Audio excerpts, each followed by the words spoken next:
નાનાપોડા ખાતે ઓપરેશન સિંદૂર, રાષ્ટ્રની રક્ષા કરતા જવાનોના સન્માનમાં ત્રિરંગા યાત્રા।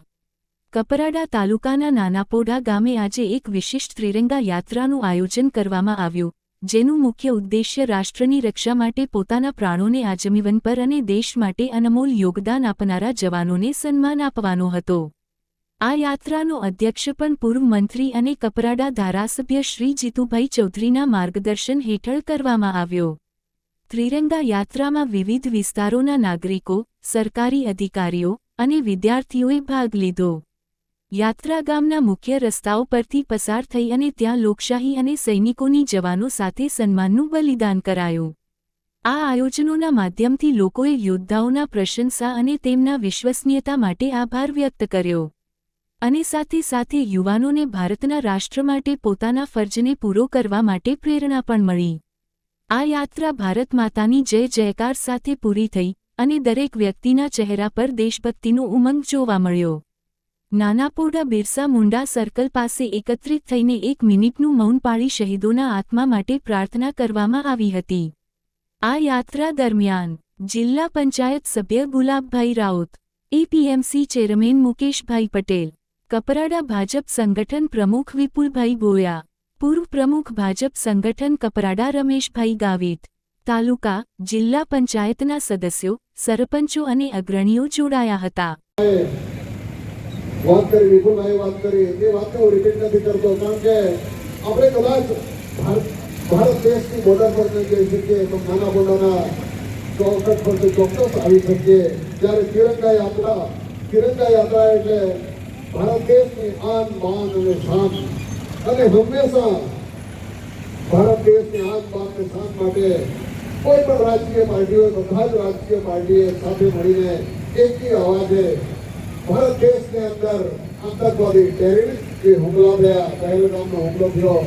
તેની ગંભીર નોંધ અને સમગ્ર દરેક દેશવાસી, દરેક દેશનો નાગરિક,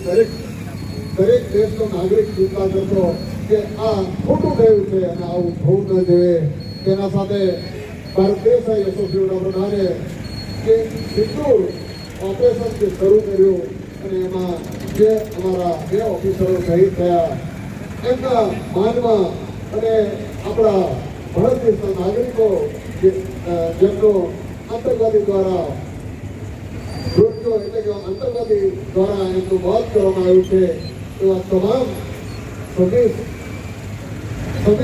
જેટલા આપણા ભારત દેશના નાગરિકો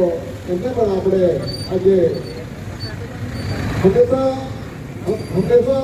ભારત દેશ હંમેશા શાંતિમાં માને છે, હંમેશા શાંતિ અને સલામતી, કોઈ પણ દિવસ સામે ચાલીને કોઈ લડાઈ કરવા માટે નથી જતો, પરંતુ સામે આતંકવાદી જે ટેરરિસ્ટ છે એ ગમે ત્યારે ગમે તે જગ્યાએ હુમલો કરી અને આપણા ભારત દેશના, આપણા બોર્ડર સિક્યુરિટીના, આપણી ત્રણેય સેનાઓના જવાનોને જ્યારે કોઈ પણ કારણસર કે કોઈ પણ જગ્યાએ જ્યારે બોમ્બ બ્લાસ્ટ કે અન્ય આતંકવાદીથી એમને ઉડાવી દેવામાં આવે છે અને એમ તો તમને ખબર હશે કે આપણા વીર જવાનો, આપણા જવાનો છે, એ જવાનોને પરિવારને શું તકલીફ પડે એ તો જેના કુટુંબમાં, જેના પરિવારમાં થાય, જેના ગામમાં થાય ત્યારે ખબર પડે। જ્યારે પણ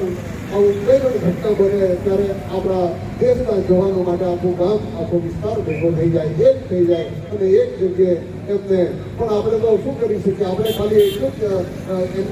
એને શ્રદ્ધાંજલિ આપી શકીએ, પણ એમાં પણ ઉમેરો કરીને હવે પછી એવી કોઈ પણ ઘટના બને ત્યારે સામૂહિક ભેગા થઈને એમના માટે આપણે પણ કંઈ બલિદાન આપવું પડે, આપણે પણ કંઈ